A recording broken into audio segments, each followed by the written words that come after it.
옛날 옛적 고대 그리스의 아테네 도시에는 이름난 장터가 있었습니다. 이 장터는 온갖 종류의 상인들, 예술가들, 철학자들, 그리고 각양각색의 사람들이 모여드는 장소로 다양한 생각과 의견이 오고 가는 지식의 교차로로 유명했습니다. 그곳에 소크라테스라는 유명한 철학자가 자주 나타나곤 했습니다.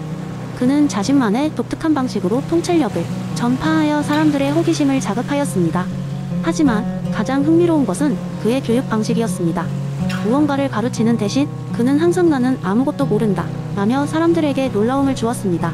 어느 화창한 봄날 아테네의 장터에 한 무리가 모여 소크라테스 주변에서 그의 이야기를 듣고 있었습니다. 마침 그곳을 지나던 한 젊은 청년 아르타크 세르크세스는 이러한 상황을 보고 호기심이 생겼습니다. 아르타크 세르크세스는 자신이 그리스에서 가장 똑똑한 청년이라고 자부하며 자랐습니다. 그는 자신이 가진 지식으로 무장하여 소크라테스에게 다가갔습니다. 아르타크 세르크세스는 소크라테스를 향해 말했습니다. 위대한 소크라테스여, 저는 당신이 이렇게 많은 사람들 앞에서 아무것도 모른다고 주장하는 것이 이상하다고 생각합니다. 당신은 정말 아무것도 모른다고 생각하십니까? 소크라테스는 미소를 지으며 대답했습니다. 아르타크 세르크세스여, 나는 나의 무지를 깨닫기에 진정한 지혜를 향해 나아갈 수 있습니다. 무엇을 알고 있다고 착각하기보다는 내가 모른다는 사실을 인정하는 것이 더 큰 깨달음을 가져다 주지. 아르타크 세르크세스는 이를 반박하고 싶은 마음에 가득 찼습니다. 그는 반짝이는 눈으로 대답했습니다. 저는 많은 것들을 알고 있다고 생각합니다. 그렇다면 제 지식이 잘못되었다는 말씀이신가요? 소크라테스는 차분하게 반문했습니다. 그렇다면 아르타크 세르크세스여, 당신이 아는 가장 확실한 것 한 가지를 말해주시겠습니까? 그 지식을 탐구해봅시다. 아르타크 세르크세스는 잠시 생각한 후 자신감 있게 말했습니다. 저는 물이 가장 중요한 요소 중 하나로 삶의 필수적이라는 것을 알고 있습니다. 소크라테스는 고개를 끄덕이며 질문했습니다. 물은 확실히 중요한 요소입니다. 그렇지만 물의 본질은 무엇인가요? 그리고 왜 그렇게 중요한가요? 아르타크 세르크세스는 대답하려 했지만 자세히 생각해보니 자신도 물의 본질에 대해 깊이 생각해본 적이 없다는 것을 깨달았습니다. 소크라테스는 계속해서 질문을 던졌고 아르타크 세르크세스는 점차 자신이 얼마나 많은 세부사항을 모르고 있었는지를 인식하게 되었습니다. 이 대화가 끝났을 때 아르타크 세르크세스는 소크라테스에게 감사히 인사를 전했습니다. 당신의 무지의 지혜가 저를 겸손하게 하고 진정한 지식을 추구하도록 돕습니다. 저도 이제는 제가 모른다는 것을 인정할 줄 아는 태도로 살아가겠습니다. 이후 아르타크 세르크세스는 아테네의 장터에서 사람들과 이야기를 나누며 자신의 무지를 인정하고 더 깊은 지식을 탐구하려는 마음으로 변화하게 되었습니다. 그리고 그는 자신이 알고 있다고 믿었던 것들을 끊임없이 질문하고 탐구하며 더욱 지혜로운 사람으로 성장해 나갔습니다. 이렇게 소크라테스는 그의 무지의 지혜를 통해 많은 사람들에게 참된 지혜와 배움의 중요성을 전달하였습니다. 그의 이러한 접근은 많은 제자들 그리고 후세에도 깊은 영향을 미치며 인류 의지의 탐구를 끊임없이 자극해왔습니다. 두 번째 이야기 옛날 아주 먼 옛날 찬란한 도시 시라쿠사에는 자신의 천재성을 자랑스러워하며 매일매일 새로운 발명을 하는 괴짜 발명가 루카스가 살고 있었습니다. 루카스는 누구보다 혁신적이고 창의적이었지만 한편으로는 상당히 게으르고 나태하여 오늘 할 일을 내일로 미루기를 일삼는 그야말로 내일은 나의 것이라는 신념을 가진 인물이었죠. 그런 어느 날 루카스는 깊은 잠에서 깨어났습니다. 이상하게도 그의 방은 낯설었고 모든 것이 엉망이었습니다. 고개를 갸웃거리며 일어나 보니 책상 위에 오래된 책 한 권이 있었습니다. 그는 호기심에 그 책을 펼쳤습니다. 책의 제목은 영원, 회귀 반복되는 삶의 비밀이었습니다. 실험 정신이 투철한 루카스는 그의 호기심을 참지 못하고 책 속의 주문을 외우기 시작했습니다. 시간은 나의 길을 비추고 세상은 나를 따라 돌아가리라. 갑자기 방 안에 강렬한 빛이 퍼지면서 루카스는 어딘가로 빨려 들어가는 듯한 기분이 들었습니다. 정신을 차리자 그는 놀랍게도 하루 전으로 다시 돌아가 있었습니다. 처음에는 혼란스러웠지만 금방 상황을 이해한 그는 자신이 영원 회귀의 세상에 들어왔음을 깨달았습니다. 이제 그는 매일 데자뷰처럼 같은 하루를 반복하며 살아야 했습니다. 루카스는 처음엔 신이 났습니다. 매일을 똑같이 반복하지만 마음껏 실험하고 위험을 감수할 수 있었기 때문입니다. 그러나 곧 그는 문제의 심각성을 깨달았습니다. 그렇게 소중한 날들을 무의미하게 보낸다면 그것이 자신의 영겁의 운명이 될 것임을 루카스는 이 영원한 하루가 자신에게 주어진 끊임없는 기회임을 깨닫았습니다.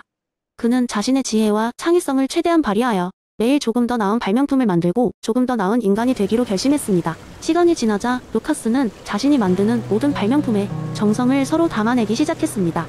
다른 사람들의 고민을 해결해주는 기계, 외로운 이들에게 위로가 되는 음악을 연주하는 로봇, 그리고 몸이 아픈 이들을 돕는 치료 기계까지 그의 발명은 매일매일 개선되어 갔고 사람들은 그를 존경하고 사랑하게 되었습니다.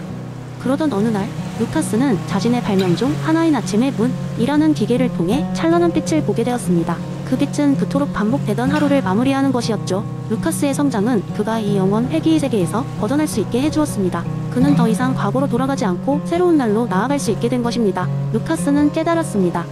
영원 회귀, 단 우리의 삶을 더 깊이 있게 만드는 것이며 매 순간을 소중히 여길 수 있는 기회를 제공하는 것임을 그는 이렇게 자신에게 주어진 시간을 통해 진정한 의미의 삶이 무엇인지 알게 되었습니다. 결국 루카스의 이야기는 이렇게 끝이 났습니다. 그는 더 이상 하루를 그냥 흘려보내지 않았고 삶의 매 순간을 온전하게 살았습니다. 매일매일이 선물이고 우리는 그 선물을 기꺼이 받아들여야 함을 그는 알아차린 것입니다. 여러분도 그렇지 않나요? 삶이 우리가 선택한 것과는 관계없이 계속 반복된다면 우리는 어떠한 삶을 살고 싶을까요? 루카스처럼 지금 이 순간부터라도 더 나은 선택을 하게 될지도 모릅니다. 세 번째 이야기. 어느 날 마음씨 좋은 한 왕국의 왕이 자신의 백성들이 더욱 공정하고 행복한 삶을 살기를 바라는 마음에 궁중 학자들과 상담을 하게 되었다. 그 왕국은 조용하고 평화로웠지만 사람들 사이에는 여전히 보이지 않는 차별과 불공평한 기회들이 만연해 있었다. 왕은 실질적으로 사회를 개선할 수 있는 방법을 찾기 위해 학자들이 수많은 이론을 검토하게 했고 결국 존 롤스의 공정으로서의 정의 이론에 주목하게 되었다. 학자 중 한 명이 롤스의 이론을 바탕으로 한 재미있는 실험을 제안했다. 왕국 전역에 대규모 연회를 열어 모든 국민을 초대하고 그 자리에서 원초적 입장, 과무지의 베일을 체험할 수 있는 기회를 제공하는 것이었다. 왕도 이 아이디어에 크게 동의하고 연회를 개최하게 되었다. 연회날, 왕국의 모든 사람들이 성대한 잔치에 참여했다. 연회장 중앙에는 커다란 베일이 쳐져 있었고 그 베일 뒤에서는 모든 참가자가 무작위로 새로운 신분과 직업을 배정받는 특별한 경험을 할 수 있었다. 이것이 무지의 베일을 상징적으로 체험하게 하는 기회였다. 참가자들은 자신의 기존 신분과 직업을 생각하지 못하게끔 베일을 벗고 들어가 베일 속에서만 사용할 수 있는 특별한 카드 한 장씩을 받았다. 카드는 각각 왕국의 다양한 직업과 사회적 위치를 나타내는 역할을 부여하였다. 이를테면 대장장이, 농부, 왕의 자문역, 상인, 심지어는 빈자까지 포함되었다. 베일 속을 지나며 새로운 신분을 부여받은 사람들은 자신이 어떤 역할을 받게 될지 전혀 알지 못한 채 단지 각자의 카드에 적힌 역할만을 따라 행동해야 했다. 왕은 이 실험을 통해 사람들이 새로운 신분에서 느끼는 감정과 그들이 겪는 경험을 기록할 수 있는 특별한 장치를 마련했다. 연회가 진행됨에 따라 믿기 힘든 현상이 벌어지기 시작했다. 상인으로서 언제나 존중받던 사람은 한숨 담긴 자로 전락하여 차가운 시선을 받았고 반대로 전에는 주목받지 못했던 농부가 운 좋게 왕의 자문역 역할을 맡아 존경받는 자리에 올랐다. 이러한 극적인 전환은 사람들로 하여금 자신이 미처 깨닫지 못했던 공정과 불공정의 문제를 깊이 인식하게 만들었다. 연회가 끝날 무렵 왕은 모든 사람을 모아 그들이 스스로 공정하다고 느끼는 사회적 원칙을 논의하게 했다. 그들은 이제 무지의 베일을 통해 서로의 입장을 체험해 본 만큼보다 공평한 사회를 위한 방법을 이야기했다. 대화의 끝에서 사람들은 자연스럽게 두 가지 원칙을 발견하게 되었는데 바로 모든 사람의 기본적 자유를 보장해야 한다는 것과 사회적 불평등이 존재하더라도 가장 불리한 위치에 있는 사람들에게 최대한의 이익을 주어야 한다는 것이었다. 왕국의 사람들은 이 깨달음을 통해 제도 개선을 추진하게 되었고 그 결과로 왕국은 모두가 더욱 행복하게 사는 곳으로 변모하게 되었다. 이 재미있는 실험 후 왕과 국민들은 공정으로서의 정의가 실제로 우리 삶을 어떻게 긍정적으로 바꿀 수 있는지를 체감하였고 비록 가상의 실험이었지만 그 교훈은 왕국의 영원한 자산으로 남았다. 그때부터 왕국에서는 매년 한 번씩 이런 공정의 날을 기념하며 서로의 입장을 이해하고 배려하는 문화를 이어갔다고 한다. 네 번째 이야기. 한적하고 평화로운 마을 로고드에는 오래된 전통과 공동체 정신이 살아 숨쉬고 있었다. 마을 사람들은 서로를 가족처럼 여기며 세대를 거쳐 내려오는 가치와 덕목을 중시했다. 마을 중심에는 커다란 참나무가 있었는데 마을 사람들은 이 나무를 그들의 상징으로 여기며 공동체의 중심으로 삼았다. 마을에는 행복한 나들이라는 축제가 있었다. 이 축제는 모든 마을 사람들이 함께 모여 음식을 나누고 전통춤을 추며 과거를 기억하고 현대를 축복하는 자리였다. 축제 준비는 마을 사람 모두의 협력으로 이루어졌는데 이는 모두가 중요하게 여기는 공동체의 덕목과 가치를 반영하는 것이었다. 하지만 어느 해 갑자기 제프라는 젊은이가 도시에서 돌아왔다. 그는 대도시에서 공부하며 자유주의적 생각을 물들어와 마을 사람들과는 다른 시각을 갖게 되었다. 개인의 자유와 권리가 최우선이라는 사고방식을 가진 그는 행복한 나들이 축제를 단순한 구시대의 유물이라 여겼다. 그는 굳이 다 같이 모일 필요가 있을까요? 각자 원하는 대로 시간을 보내면 되지 않아요? 라며 마을 사람들에게 의문을 던졌다. 하지만 마을 장로인 엠마 할머니는 이렇게 말했다. 제프, 그 생각이 틀린 것은 아니란다.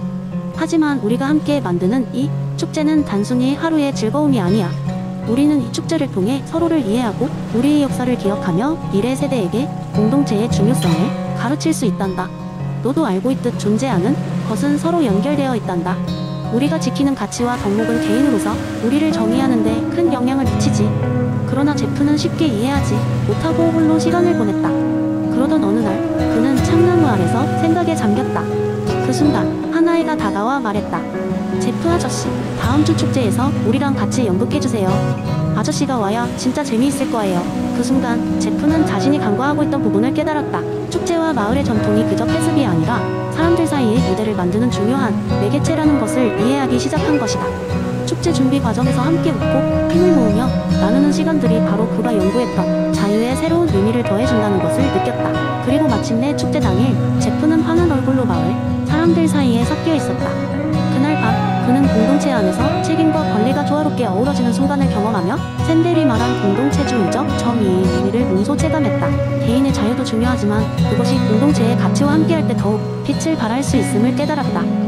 마을은 그날 이후로도 계속 그들의 전통을 이어갔고 제프는 다시 도시로 돌아갔지만 그날의 깨달음을 가슴속 깊이 간직하며 새로운 시각으로 삶을 살아가게 되었다. 그리고 그는 때때로 마을로 돌아와 공동체의 힘을 다시 느끼곤 했다. 이 이야기는 제프만의 이야기가 아닌 우리 모두가 한 번쯤 고민해볼 만한 주제를 던져주며 긴 여운을 남겼다.